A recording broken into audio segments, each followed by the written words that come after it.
కోటి మందిని కోటీశ్వరులు చేయాలంటే ఎన్ని కోట్లు కావాలనే? కోటి కోట్లు. నీ బడ్జెట్ ఎంత? నీ బడ్జెట్ ఎంత? 2.5 లక్షల కోట్లు, 3 లక్షల కోట్లు.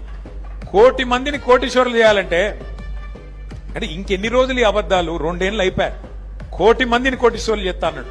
ఆడపిల్లలు లగ్గం చేసుకుంటే కేసీఆర్ ₹1,00,000 ఇస్తుండు కదా, నేను తులం బంగారం ఇస్తా. వచ్చిందా అవలకన్నా తులం బంగారం? ఇంకా చెప్పుకుంటూ పోతే ఒకటి కాదు. ఇక చదువుకున్న వాళ్ళకి స్కూటీలు ఇస్తా. 420 ఉన్నాయి. ఏం చెప్పాలి? ఎన్ని చెప్పాలి? 420 420 హామీలు. నోటికి వచ్చిన అడ్డమైన అబద్దాలు చెప్పుకుంటా సంపుకొని మొత్తానికైతే ఇవాళ గద్దెనెక్కి కూర్చున్నాడు. కూర్చొని ఏం చేసిండు మరి? 2 ఏళ్లు మీకు నెలకు ₹1000 ఎత్తా అన్నాడు. నెలకు ₹1000, 24 నెలలు అయిపోయాయి. నెలకు 1000, 6.5 లక్షల మంది ఆటో డ్రైవర్లు అనుకో. నెలకు ఎంత అవుతుంది? 6.5 లక్షలు ఇంటూ 1000 అంటే 65 కోట్లు. సంవత్సరానికి ఎంత అవుతుంది? 780 కోట్లు. 2 ఏళ్లకి ఎంత అవుతుంది?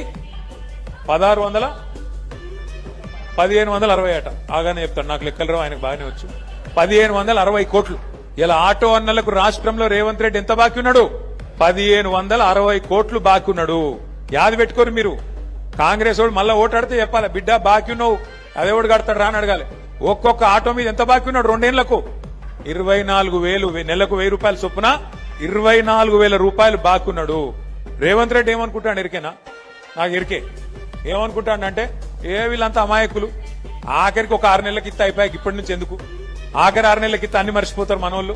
అప్పుడే బుస్సుమంటారు, అప్పుడే తుస్సుమంటారు. ఏం కాదు, ఆఖరి 6 నెలలు ఇచ్చి నేను మాయ చేస్తా. మాయ చేసి మళ్ళా డైలాగులతోని నేను మళ్ళా గెలుచుకొని వస్తా అనే ధీమా మీద ఆయన ఉన్నాడు.